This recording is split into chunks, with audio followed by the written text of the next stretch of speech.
Okay, a very good morning to you all. Welcome to DNB's headquarters for this Q2 presentation. Both the weather and the numbers are a bit better than last time we saw you, and we are happy for both. And finally, we can have a few guests here in the auditorium in Bjørvika, and we are very happy to see you all here. And welcome to you following us on the webcast as well. As usual, CEO Kjerstin Braathen will take us through the numbers, and CFO Ottar Ertseid will dive a bit more into the details. So I'll leave the floor to you, Kjerstin.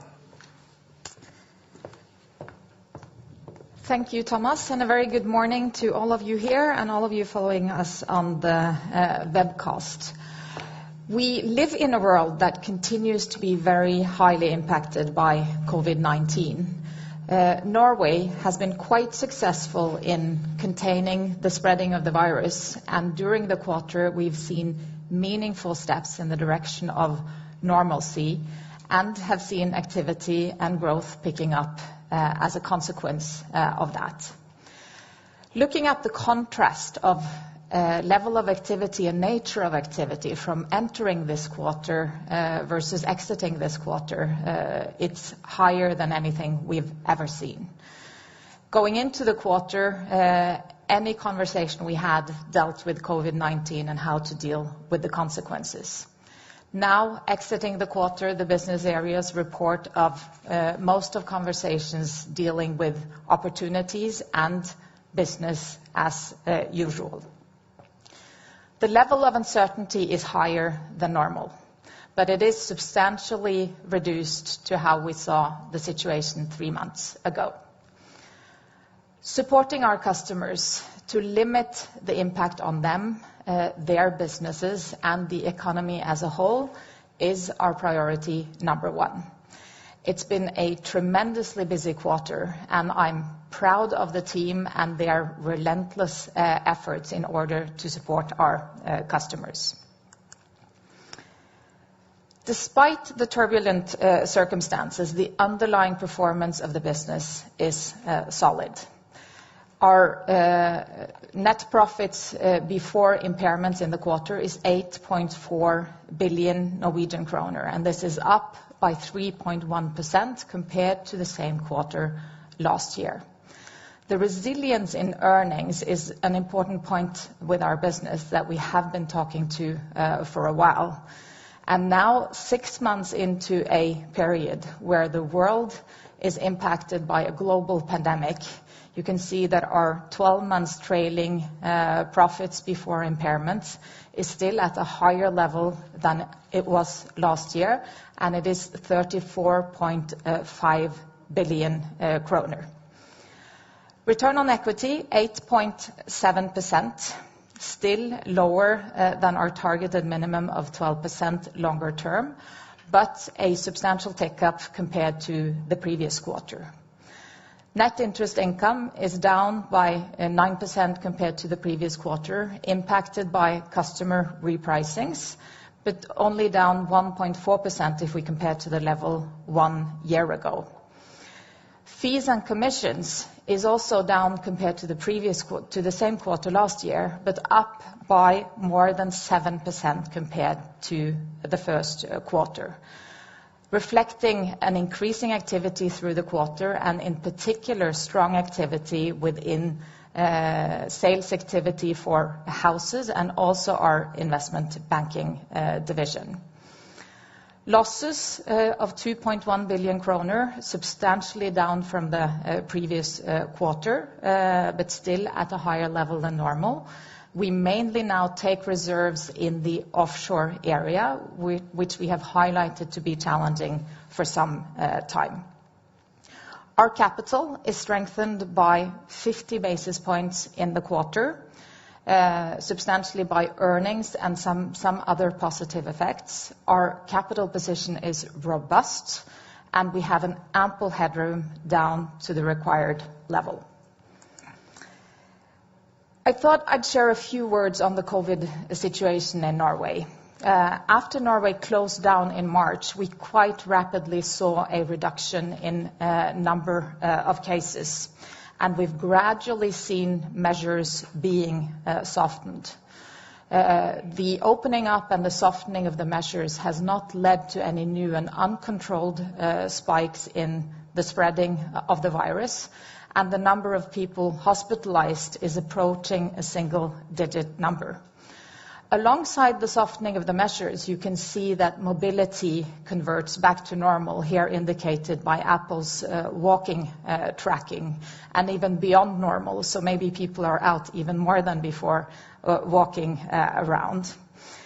Swift and crafty authorities have been successful in containing the virus. They continue to test and actively track and quarantine the surroundings of any new cases. So this pickup in mobility and pickup in activity is reflected back into the economic development. So outlook estimates for Norway have been revised to the positive over the past quarter. This is true for the central bank, this is true for the Central Bureau of Statistics, and it's true for macroeconomists. Mainland GDP is back into growth in the month of June after 2 months of contraction. The expectations now for 2020 is a contraction of 4.3% for the year, with a growth of 3.8% for 2021. Rates have, since the beginning of March, been reduced by 150 basis points. In the very short term, likely supporting a positive development and growth in house prices. In the longer term, providing a solid tailwind for the economic recovery. 93% of all Norwegians have adjustable mortgage rates. All of these have seen a meaningful reduction in rates, which has a meaningful positive impact on their disposable income. Future development of rates will depend on economic activity, house prices, and currency fluctuations, amongst others. But the central bank recently updated their estimates to indicate a first rate hike during the year of 2022. Unemployment spiked quickly after the lockdown up to 10.4%, mainly driven by companies furloughing their employees temporarily. It has now come back to 4.8% and is expected to continue to drop in the coming period. House prices, we have seen growth in recent months. The 12 months growth in house prices is now 3.5%, with an increasing activity in the past 4 to 8 weeks, supporting the changes made by the central bank in terms of interest rate outlook. We should be humble and careful with regards to future outlook, given the limited experience we have with the current circumstances. However, the pickup in activity and the corresponding economic development is most encouraging and provides a sound outlook for our business going forward. Being there for our customers remains top priority. And we have never been in contact with so many customers in any quarter ever before as we have in the second quarter of this year. Again, a huge contrast. Entering into the quarter, everything about COVID-19. Today, these conversations are largely outnumbered by business as usual. Trust is our most important asset, and we feel that today more than ever when times are challenging for some. We are proud to be pointed to as being a part of the solution to this crisis, and are happy to see that consumers reward our actions by rating their confidence in us at the highest level we have ever seen. Investing and developing in cloud-based customer platforms have also paid off. We see increased interactions by customers already on the platforms. We see many new customers coming on to the platform in these unusual times. One example is that we have had 24,000 new customers on our platform trading shares during the second quarter. We see more than 500,000 visits into our mobile banking app every day, and we have seen 26% increase in the small and medium-sized businesses that use our digital platform for these companies. A few highlights on the business sectors before I leave the floor to my CFO. In the personal customer segment, pre-tax operating profit came in at 2.2 billion NOK. This is 19% higher than the previous quarter and somewhat down compared to the same quarter last year. The improvement from the previous quarter is related to a strong pickup in activity in many areas and a very robust portfolio with low losses. Customer repricings put pressure on the net interest income. Lending volumes have been relatively flat for the quarter, but picking up strongly towards the end of the quarter. Deposits have a very solid growth of 4.1% during the quarter. The strong pickup in activity can be seen in many areas. Rapidly, as confidence came back, the spending patterns are back to normal, and people are spending and using their cards.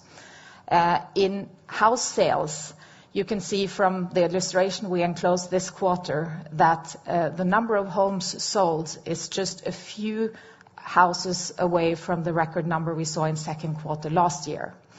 Given a slower market in April and May, I'm sure you can realize to the extent June was a record month with a very, very high activity in this market. The third point I would make is on net inflow of assets under management, growing every month during the second quarter. Overall, we are now back to the level we entered the year with, and in terms of the retail sector, we continue to take market share. In the corporate sector, the revenue is stable despite the impacts of COVID-19. Pre-tax operating profit before impairments is down by 3% from the previous quarter, but after impairments, close to a 3 billion increase in relation to lower reserves this quarter. We continue to prioritize growing in the SME sector. We see a sound growth in this area with a growth of 1.8% for the quarter and very low losses in the SME sector.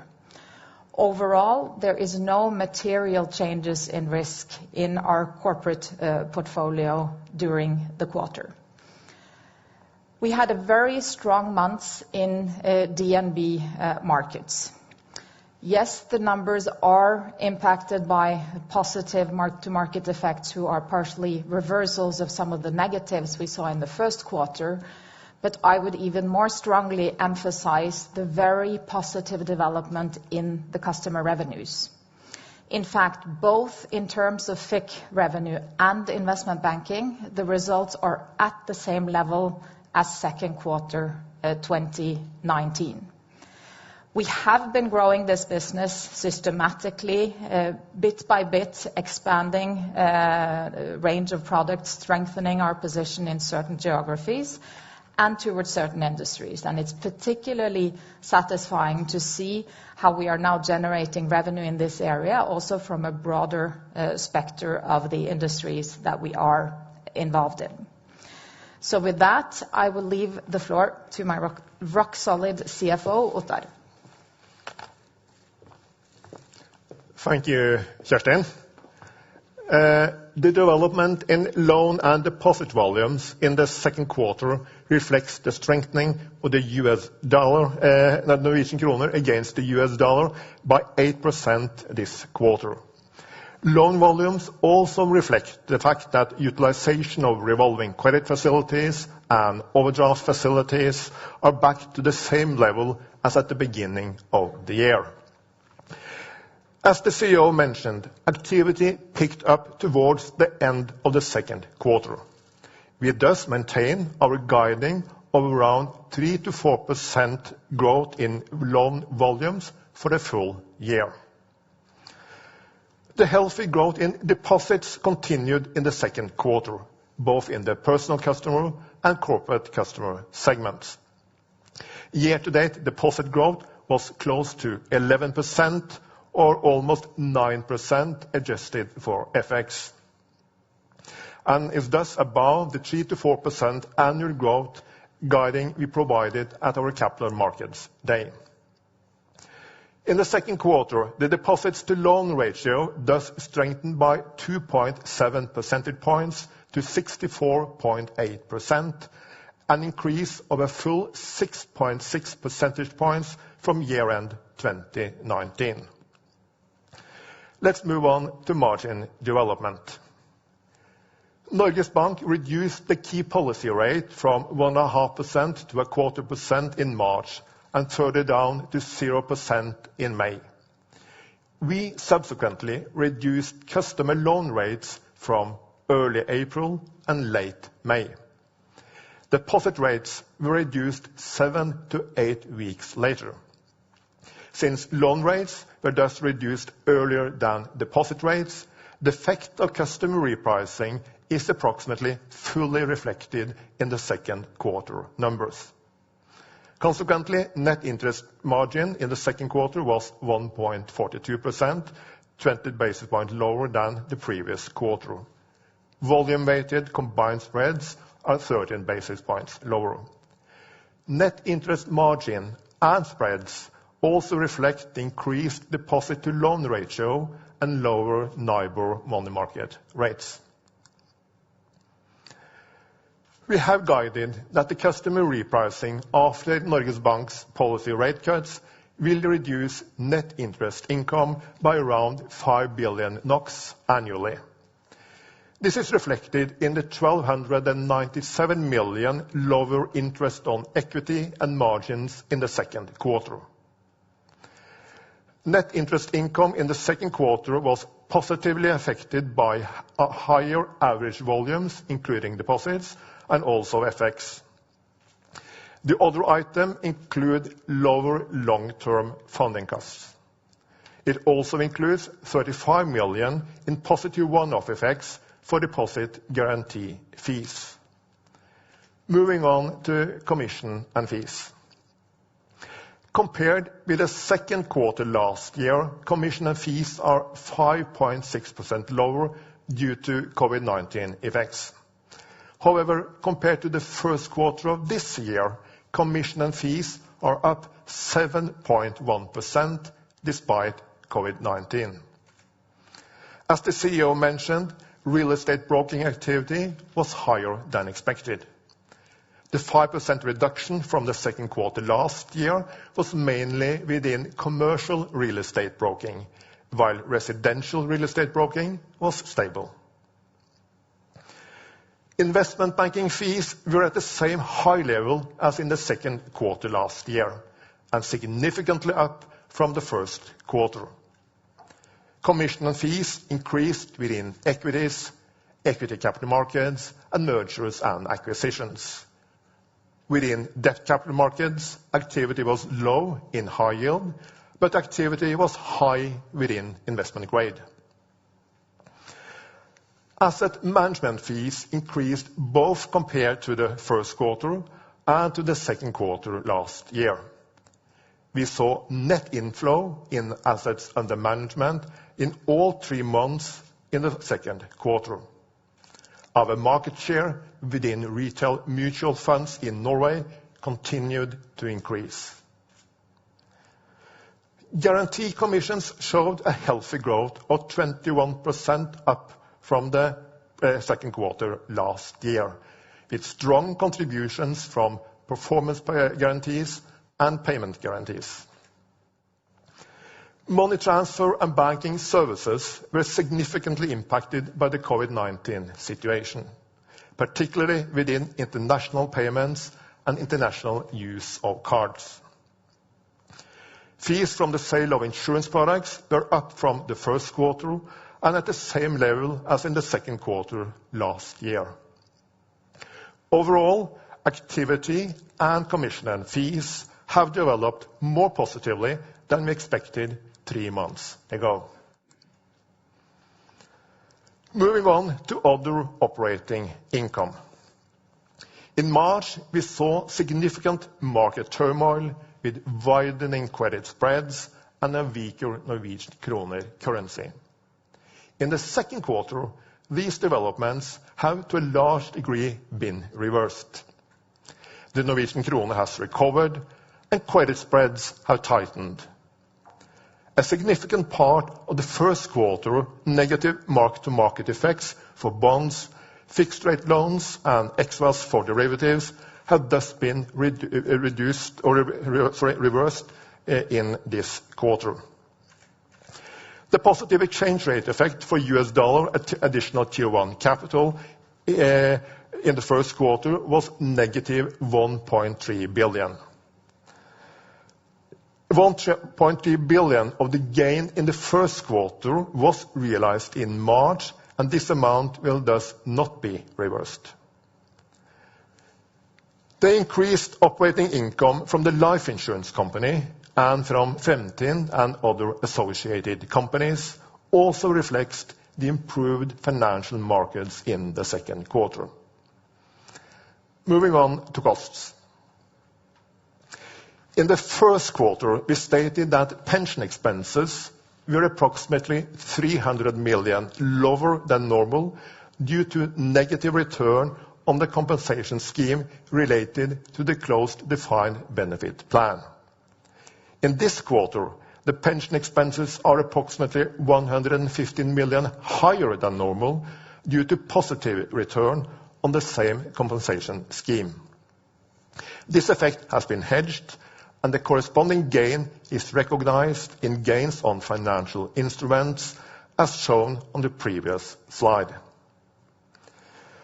Other expenses in the second quarter were approximately 200 million lower than normal due to COVID-19 effects, including less traveling, marketing, and IT. Net impairment losses in the second quarter totaled 2.12 billion. The oil, gas, and offshore segment accounted for 88% of this, mainly within offshore. In this segment, Stage 1 and 2 impairments decreased 861 million as customers migrated to Stage 3, while Stage 3 impairments totaled more than 2.7 billion. Offshore constitutes less than 1.7% of our exposure, but remains the most challenging sector. Net impairment losses in other corporate customer segments totaled 168 million NOK, with 82 million in net reversals in Stage 3. Stage 1 and 2 impairments increased by 250 million, a result of negative migration for certain customers in travel-related industries, and a more negative forecast for world GDP this year than we used in the first quarter. The overall outlook for the shipping segment was stable, but with increased Stage 3 impairments for a few specific customers. This was curtailed by positive development for a few customers in Stage 3 within the trade segment. Net impairment losses in the personal customer segment were back to a low level of 82 million NOK, reflecting the robust portfolio. Compared to the first quarter, macro forecast for Norwegian GDP is more negative this year, reflecting March and April numbers, but equally more positive next year. We remind that there are still significant uncertainties around the economic outlook. Only 1.3% of the portfolio is in Stage 3, and the overall portfolio is robust and well diversified. We repeat that we still expect losses to be highest in the first half of this year. Moving on to capital. The leverage ratio increased 30 basis points to 6.8% in the second quarter, reflecting the stronger Norwegian kroner currency and lower deposits with central banks. The Common Equity Tier 1 requirement, including 100 basis points in Pillar 2 guidance, increased 10 basis points to 15.7% as a result of reduced risk-weighted assets and the Pillar 2 requirement nominal floor on 19.4 billion. The actual Common Equity Tier level was strengthened by 50 basis points to 18.2% during the quarter. The headroom above the minimum requirement is thus at an all-time high. The proposed dividend of 9 kroner per share for 2019 and 50% of profits for 2020 are not included in the numbers. Several factors explain the 50 basis points increase in Common Equity Tier 1. 50% of the second quarter profit after tax increased capital by 20 basis points. Reduced counterparty exposure for derivatives, mainly due to the stronger Norwegian kroner currency, increased capital by another 20 basis points. Other exchange rate effects strengthened capital by 10 basis points. Lower deductions in capital also improved capital by 10 basis points. On the other hand, credit migration reduced capital by 20 basis points. In total, the actual Common Equity Tier 1 level was strengthened by 50 basis points to 18.2%, as mentioned. The 250 basis point headroom above the capital requirement is 100 basis points higher than at the end of last year. To sum up, the cost-income ratio was 40.4% in the second quarter, in line with our financial ambitions. Return on equity and earnings per share are negatively affected by both higher than normal impairment provisions and Norges Bank's zero policy rate. The central bank in June raised the policy rate forecast, but indicated that it will still take 2 years before the policy rate is increased again. Return on equity is also negatively impacted by higher average equity. Dividends are usually paid in the second quarter, while dividends for 2019 will be considered at an extraordinary general meeting no later than December this year. Return on equity nevertheless increased from 6.5% in the first quarter to 8.7% this quarter. Earnings per share increased 34% from the first quarter to 3.06 NOK. Thank you for your attention.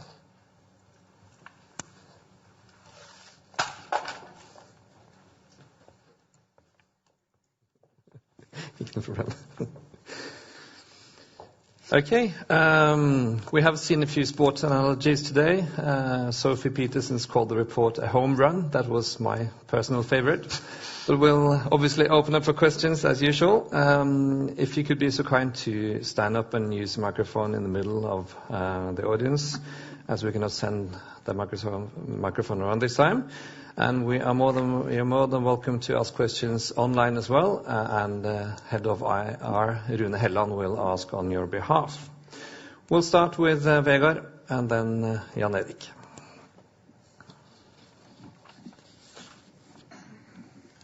Thank you. It's in these times important to be first on the microphone. Vegard Toverud from Pareto. I have one question on the growth in the retail segment.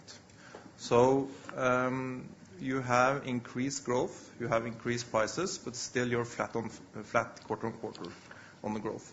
So it appears that you're potentially, if the accounting and so on are correct, you're losing some market share. So could you just discuss that? And also on the margin side, what are your expectations for the margins now in the Q3 and Q4, given that all pricing effects are included? And then lastly, on the communication around loan losses. The communication on the highest loan losses in first half, does that mean that you should also expect lower than Q2 loan losses next quarter? Thank you. Thank you, Vegard. Good questions. Retail growth, you are right. The growth in personal customers is relatively flat for the quarter. But it is extremely important to take note of a huge change within the same quarter, with slower activity in the beginning of the quarter. One factor that is relevant is the credit growth in the market, but also you need to bear in mind that people have prepaid more than they usually do, because this is a way to save money and be cautious. So what we've seen is a much slower development in the beginning of the quarter, but again, a strong pickup in the month of June. Overall, you can say, yes, we are giving away some market share, less and less so throughout the quarter. We are targeting still a 3% to 4% growth for the year.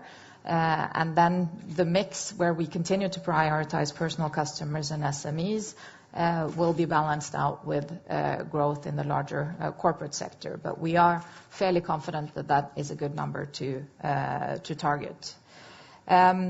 Margins, yes, the full effect of the repricing is impacted in the numbers you see. Some attention probably to asset mix in terms of deposit and loans can impact margins going forward. But overall, this quarter is representative in terms of the impact of the customer repricings. As for loans, you'll have to ask the additional question later on. Maybe Ottar will add some comments. For loan losses, we're not guiding nominally, but we are saying and reiterating what we said, that most of the losses are likely to come in the first and second quarter. The outlook or the level of uncertainty is substantially reduced, and I would say we've experienced a lot of positive development in an individual situation that we've worked through during the quarter. And there are no material changes to the risk profile, and all of this is reflected in our current assessment of the portfolio. The uncertainty in the challenging element, again, is related to the offshore sector, where we take additional reserves. This has been a situation ongoing for quite a while, but this encompasses all of the situation as we see it today. But of course, losses will vary from quarter to quarter, and there can be company-specific situations. Okay, Jan Erik and then Thomas Svendsen. Yes, some questions from my side as well. Jan Erik Gjerland from ABG. Your trading has been quite very strong, so to speak, the last couple of quarters. What would be a sort of a normal level when the market distortion goes away, so to speak, if you can say that? What will typically be your long-term guidance on your trading side? That's my first question.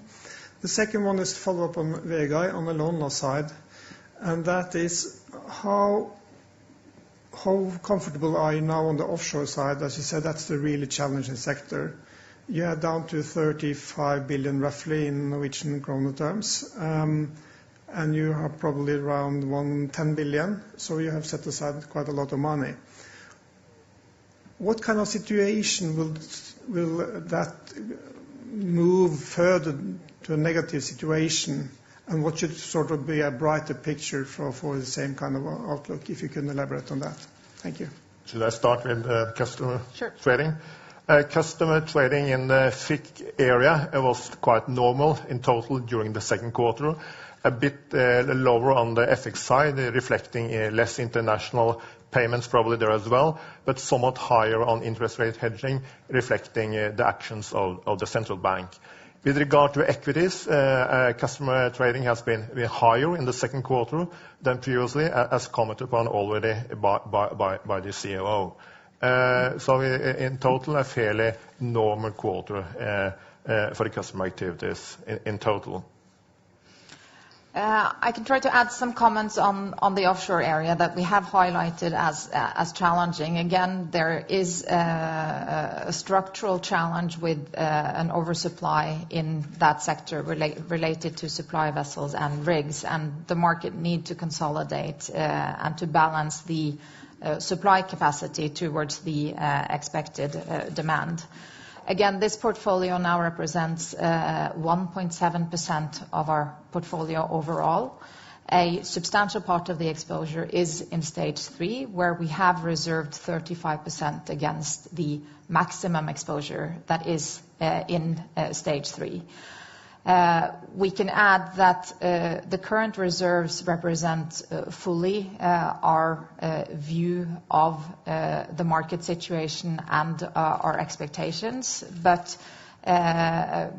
it is important to bear in mind that there is uncertainty in this sector related to individual companies, and this can occur, and there can be future losses also in the sector. You ask, what does it take in order to improve this market or deteriorate, was maybe your reflections. But overall, a right sizing of the supply is the most important thing to improve. What can deteriorate it is an even further harsher reduction of investments, I would say, into new projects overall. This has, however, had a positive development throughout the quarter in relation to the development of the oil price, and for Norway specifically, an improved outlook in view of tax changes to that sector specifically. Okay, Thomas Svendsen, Nordea Markets. Yes, good morning. I follow up on the loan loss question. Is it possible to quantify the fact that the oil price has increased more than 100% since April? How much that has impacted the provisions positively, if any? And also on the pure or the ordinary shipping segment, loan losses has been quite low the recent quarters. While one might imagine they could be higher, can you comment on that? And also finally on commercial real estate, you have low loan loss provisions there. Could you comment on your view on that important sector in the loan book? And finally, on the dividend, so can you just remind us there, the plan is to approve a dividend in December and then, I guess, pay it out in 2021. And do you feel, have your optimism increased regarding the possibility of approving a dividend given the situation? Thank you. Good. The oil price in itself and short-term movements in the oil price has limited effect on our numbers, and we have made no material changes to our estimates into the modeling of IFRS. So this has a very limited to no impact on our reserves this quarter at all. As for shipping, we have a robust portfolio. This portfolio has been reduced substantially in the past years since the financial crisis. It is now way below 4% of our portfolio, and we have a robust portfolio in each of the sectors. There are obviously challenges in certain of the segments related to shipping, bulk and container, to name a few. For containers, we have reduced our book by 50% in the past 3 years, and our exposure remains with the selected strongest companies in the sector. So the impact going forward will be related to trade and the consequences to trade, but we feel comfortable with our book overall and the low reserves that we have taken so far. Commercial real estate, we talked extensively to that during the first quarter. Again, reiterating that it was important with the cash compensation scheme that gave immediate relief to a lot of the tenants who were then able to pay back to their landlords. We are now in a situation where most of businesses have opened back up again, and activity is converting to normal, and we are comfortable with our exposure in the commercial real estate sector. Lastly, on dividends, yes, the plan is, as Ottar pointed out during his presentation, to decide on the 2019 dividend during an extraordinary general assembly in the fourth quarter this year. There has been an advice from the Systemic Risk Board in Europe to caution for dividend. Norway's response, or the response of the Ministry of Finance, that is the deciding body for this, responded early July by pointing to their previous remarks given in March or early April, that they encouraged banks to be cautious with relation to dividend payment until the economic uncertainty was reduced. Okay, we'll open up for a few online questions from Rune Helland and then get back to you, Vegard. Thank you. We got a question from Joachim Svingen from Arctic. What was the main drivers behind the soft growth in Q2, which was minus 0.5% currency adjusted? The growth on lending, I think on the personal customer side, we've already commented to the fact that it was a slow growth in the beginning of the quarter, and also additionally impacted by more customers prepaying on their loans. We have managed the capital relatively tightly, I think we should say, in the larger corporate sector in view of uncertainty related to credit migration, and also in relation to currency fluctuations. And keep in mind that our growth year to date is 2.8% if it's not adjusted by currency. So on larger corporate, we can manage the appetite on underwritings and syndications, and are very focused on managing our capital efficiently. Again, I would like to add in the SME sector, where we are not prioritizing tightly, we saw a very healthy growth of 1.8% for the quarter. Very good. We have another question from Johan Strøm, Carnegie. What are your expectations for costs in the second half of 2020?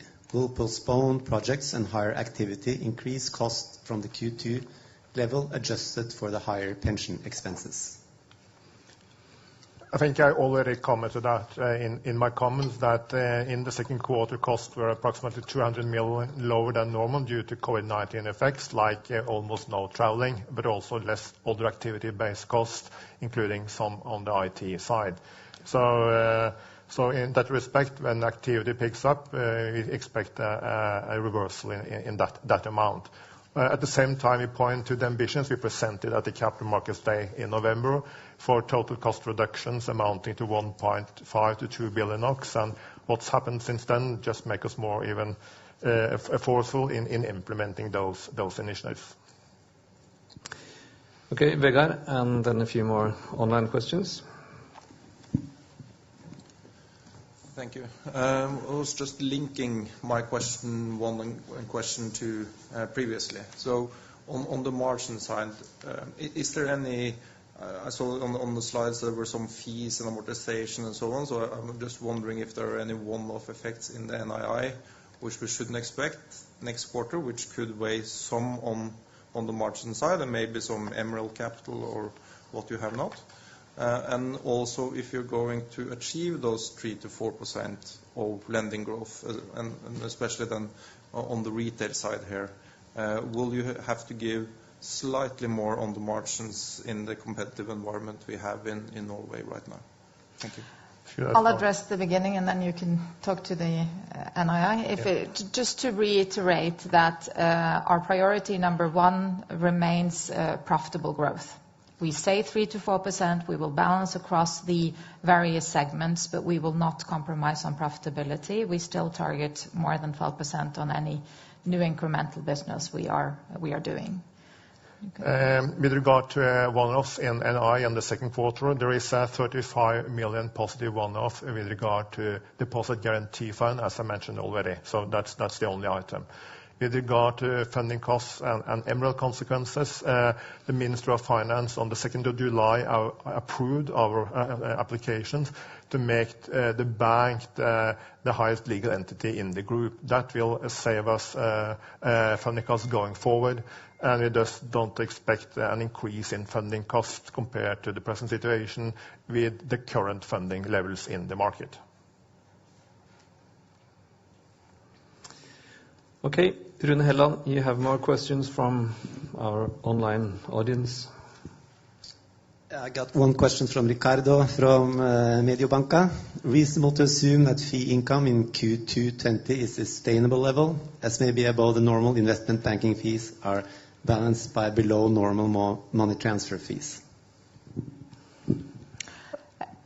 I think we've talked to the fees overall and run through each of the categories. Investment banking particularly strong this quarter. The nature of this business is impacted by market volatility. But again, we highlighted the trend that shows a very strong compound annual growth rate in that area, demonstrating the results of our gradual investments to build strength and actually take market share in several of those categories. Other elements have a more stable and growing development, real estate brokerage, guarantee commissions were growing. People want more guarantees for what they're doing. Sale of non-life insurance is definitely a sector that we intend to grow over time. We have talked to a 4 to 5% ambition over time, but also stated that that could be challenging given the nature of this year. But please bear in mind that there are seasonal effects, like the third quarter usually being a bit lower activity than, for example, the fourth quarter. Got one more, Rune? Okay. Jan Erik Gjerland, ABG. Yes, just back to the capital situation. You have now 250 basis points cushion to the 15.7 requirement.